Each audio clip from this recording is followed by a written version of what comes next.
when we talk about something, are we talking about the same thing, or are we all having these little bubbles in our heads saying, oh, it looks like they might be talking about this?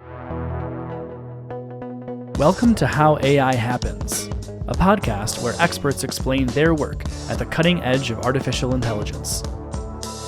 You'll hear from AI researchers, data scientists, and machine learning engineers as they get technical about the most exciting developments in their field and the challenges they're facing along the way.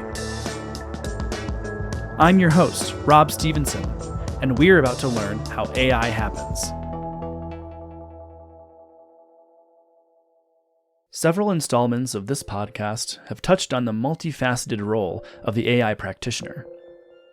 How it's not enough for them to be a talented coder or an accomplished academic with loads of papers to their name. Rather, the modern AI practitioner needs to also display a deep understanding of the individual their technology seeks to assist. Priyanka Roy, a data and AI solutions specialist with Microsoft, is someone who understands this need and cultivates it within the AI building teams she consults. Priyanka refers to it as design thinking, and as she explains, it is a crucial approach in developing any meaningful AI technology. Priyanka joined to discuss the importance of design thinking and how it applies to rigorous data governance. Priyanka, welcome to the podcast. How are you today? Hey, thanks, Rob. Thanks for having me. I'm so pleased to have you. You are on the exact opposite side of the globe. I don't think we could be further away from each other if we tried. That's right. Thank you for tuning in from all the way in New Zealand. Thank you. That's the world we live in, right, Rob? It's so flat. You probably found me somewhere on the interweb, and here we are exchanging notes. It is figuratively flat. There's a whole sub-genre of YouTube dedicated to the world being actually flat, but this is not what we're going to be covering here. But I am so excited to have you on, Priyanka. I have so many questions for you. I guess before we get too deep in the weeds, would you mind sharing a little bit about your background and then your current role at Microsoft? Sure. Hi, everyone. I live in Wellington, New Zealand, and I currently work at Microsoft about 9 months into my role as a data and AI solution specialist. And what that means is I basically have a set of customers in the finance, banking, insurance, and also a mixed bag of construction and healthcare industry, where I'm responsible for getting in touch with them and understanding uh, what sort of problems they're currently dealing with. And these problems don't have to be data related problems.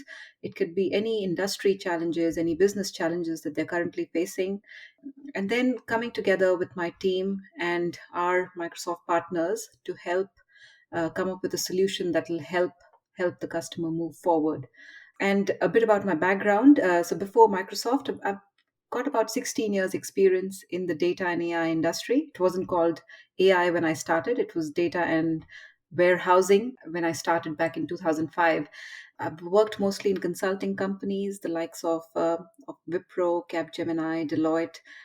So that kind of gives me a good understanding of various business sectors and makes me right for the current role that I do. It's interesting to me that you get this access into a lot of companies who are sort of mulling over, hemming and hawing how they might apply AI into their businesses.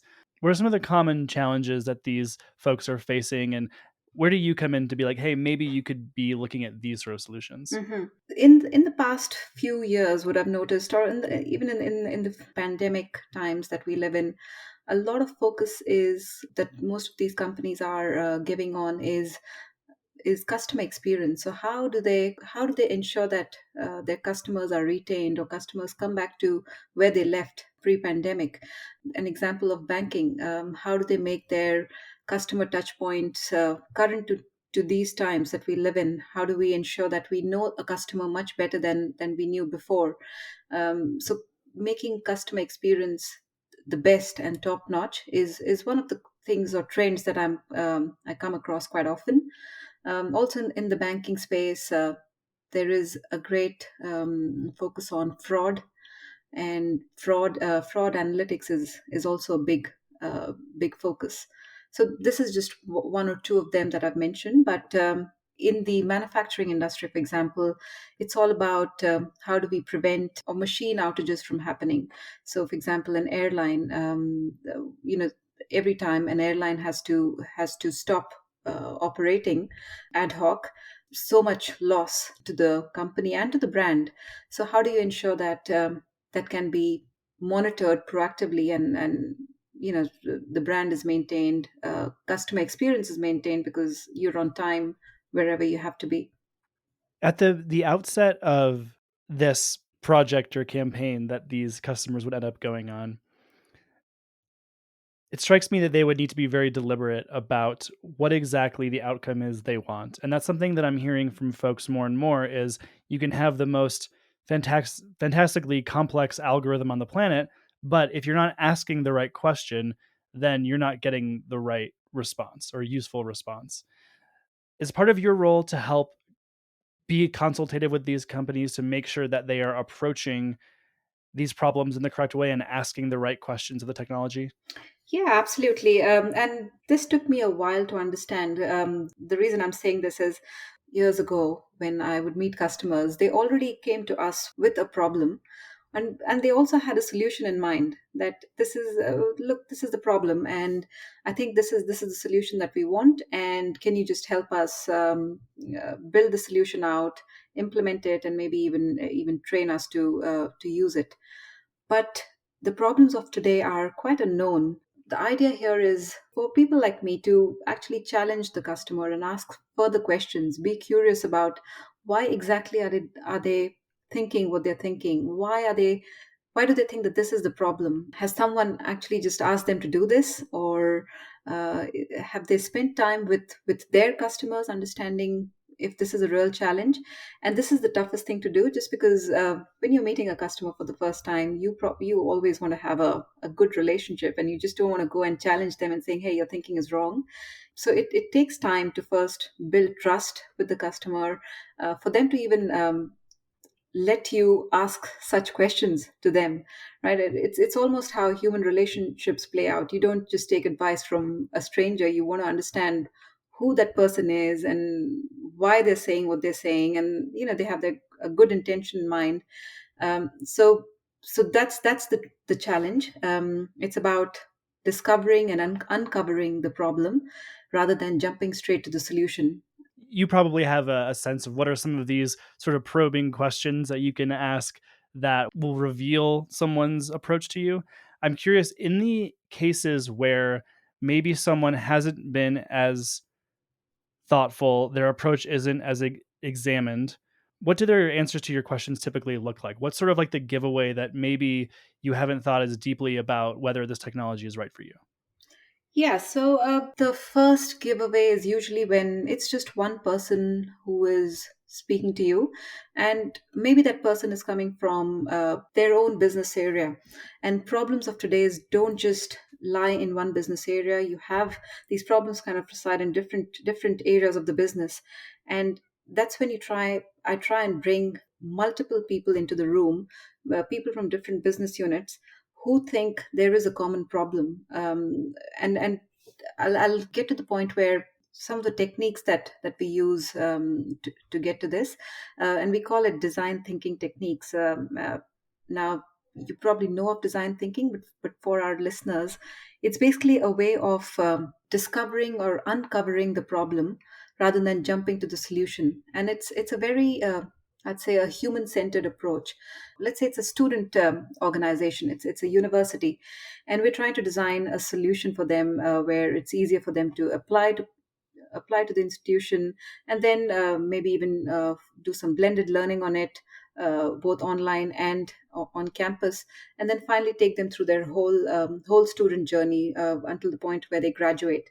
Imagine just sitting here in a room or in a meeting room with a fancy whiteboard and just building a solution for them without even speaking to the students about what they want. Do they even have a problem with what currently exists? Have you gone and looked out what a student of today looks like? Who are they? What they aspire to do? What are their behaviors?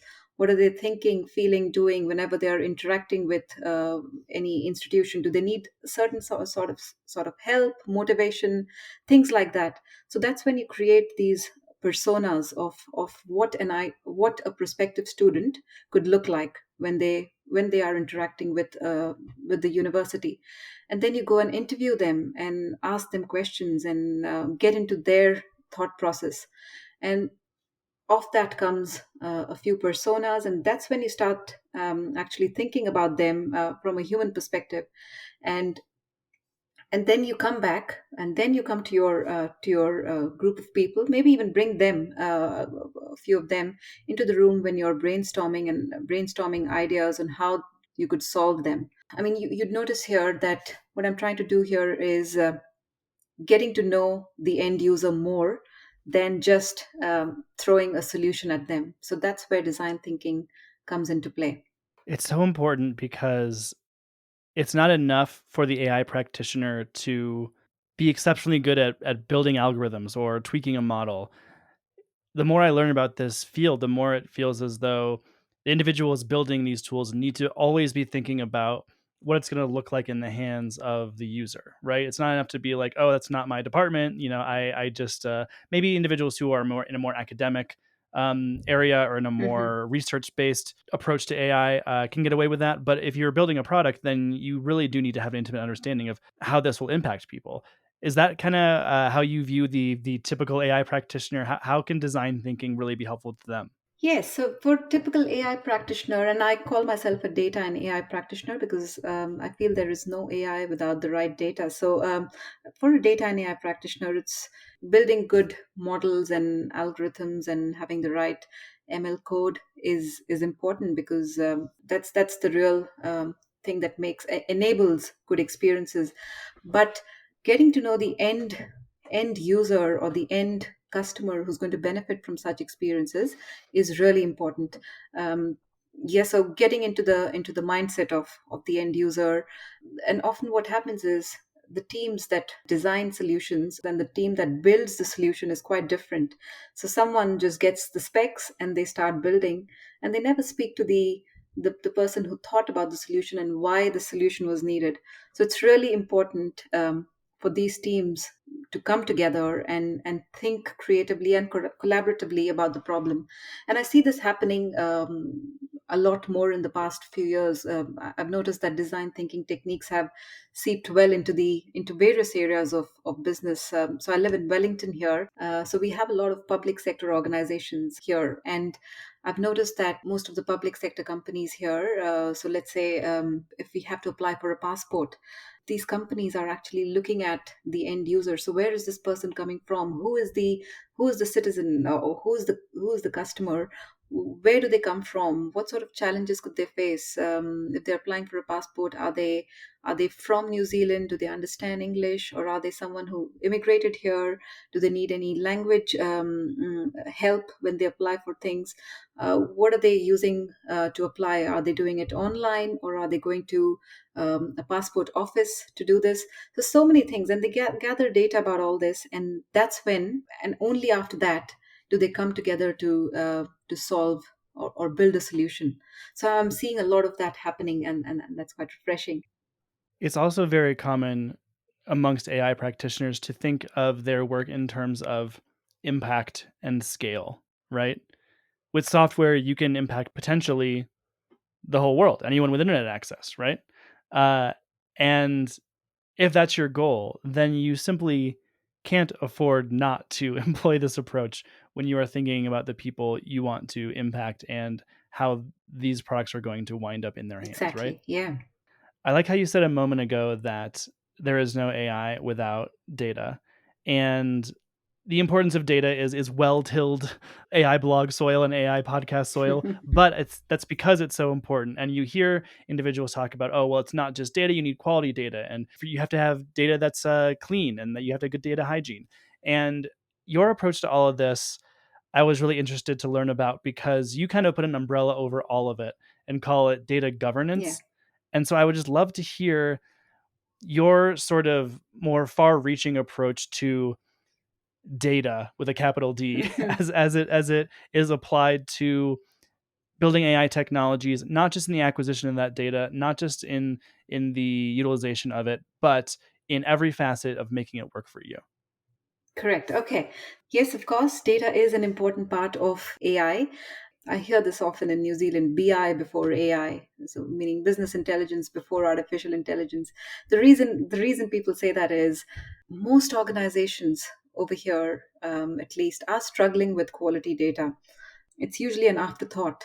So now, coming to data governance in a nutshell would mean, how does an organization get its data and keep its data right, so that it can be used in the right fashion across the organization. For organization employees to make decisions, it's important for them to trust their data. And how exactly are they going to trust their data? That can only happen if the data quality is maintained. If you go and speak within an organization, the language is different in different parts of the business. In one area, a passenger, let's say you're in a transport organization, you speak to one part of the business, their definition of a passenger would be different if you go and speak in various areas of the business, right? So having a common glossary of terms within the organization, we call it the data dictionary. That's really important. So when we talk about something, are we talking about the same thing, or are we all having these little bubbles in our heads saying, oh, it looks like they might be talking about this? And getting the glossary right, getting the lingo right, that's really important. If you want to get your data governance right, you need to start thinking about people, process, and platform all in unison. So you want to understand that people understand data, they trust it, they are data literate, and they reach out to facts when there is a need to answer a question. So that's the people aspect. The process is when, within a business, there are various systems that store data, right? So you have product data, you've got supplier data, you've got location, you've got various things. So, and all these systems are managed by different areas of the business. So we need to find custodians within the business who look after this. Whenever something new comes in, they need to be the authority saying that, okay, I manage the supplier data and I can fully guarantee that we've got good processes and checks in place that ensures that the quality of this data is complete and you can trust it. So imagine if every area of the business does that, how good the quality and decision making of that business will become, right? And then finally, you need a platform. So you need a platform, meaning technology where all of this can be stored. And in my case, because I'm Microsoft, I'm talking about Microsoft Azure, where you have a common data platform where you're storing all these records. And then finally, people are building data warehouses and then even machine learning on top of it to report on it. So yeah, so you can see how a good foundation can help. Yeah, yeah, absolutely. What do you think are some of the pitfalls of not approaching your data strategy in this way? What's some of the things that can go wrong if you aren't deliberate about your data governance strategy? Yeah, so what will happen is, it's like establishing a or building a house. You've probably got a vision of a beautiful house, but imagine if your foundation is not right. What may happen is that, let's say there's turmoil, there's a cyclone or something, any natural calamity, the house might just topple down, yeah, just because your foundation wasn't right.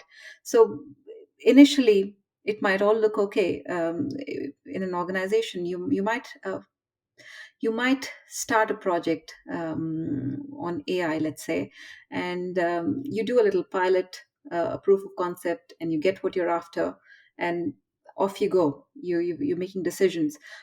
But for the organization to change completely, you want this technology to be adopted, this particular AI technology to be adopted. How do you ensure that everyone in the organization is on board? And that will happen only when you take them all together in your little spacecraft, right? You want to ensure that their data systems are also nicely curated, they are taken care of, the health is maintained, and only then can everyone start exploring and building good AI models and maybe even projects on top of that. Yeah, so think of it as a house, and the fact that you'd want to lay a solid foundation so that you can keep building. What part does thick data have to play within a well-ordered data governance strategy? Yeah, so Thick data. So this was a term I just came across maybe a few years ago. I knew of big data and I knew of small data, and then there was thick data. So basically, thick data is data that adds context and meaning to numbers. So when you think about big data, it's basically any data that comes at a high volume. It's at good velocity. There's variety in it. It's unstructured and structured or semi-structured, but it's just numbers. Yeah, so you don't really know what those numbers mean. What is it about? What are those numbers about? Is it about people? Is it about where is it coming from? So only when you add context and context to those numbers does it become holistic. So you can't just rely on numbers. You need to understand what's behind it.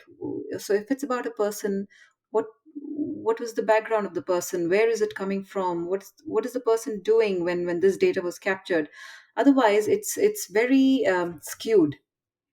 And I think I read an article once about how Netflix is able to understand what people like to watch. So, for example, so let's say people are watching a particular title and they're going through it.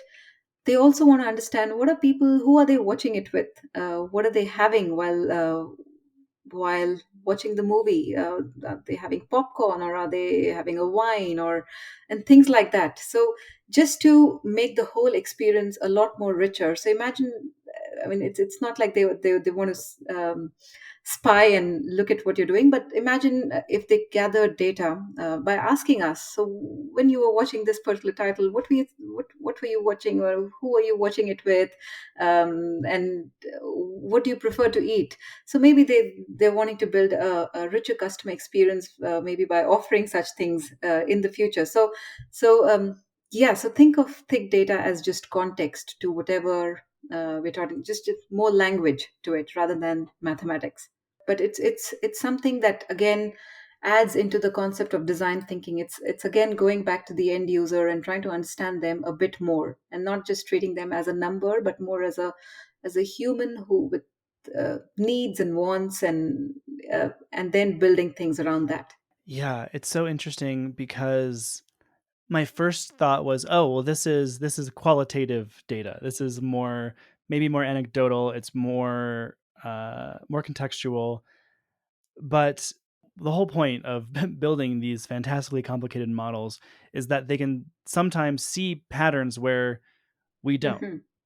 And so, whereas if you're watching a television show, you're having a Sprite versus a glass of red wine, I might not think that matters, Yeah, right? yeah. But it may matter, and we would never know unless you append that data onto your viewing data and start to view it or run it through a much more powerful algorithm. Exactly. Yeah, you never know. We someone must have already done something, and we probably will experience the benefits of it soon. Who knows?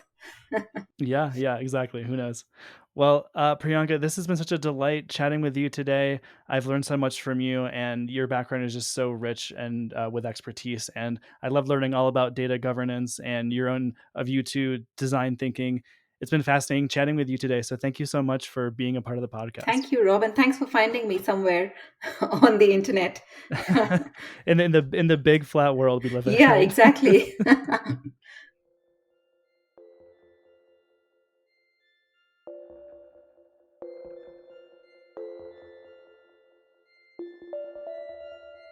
How AI Happens is brought to you by Sama. Sama provides accurate data for ambitious AI, specializing in image, video, and sensor data annotation and validation for machine learning algorithms in industries such as transportation, retail, e-commerce, media, medtech, robotics, and agriculture. For more information, head to sama.com.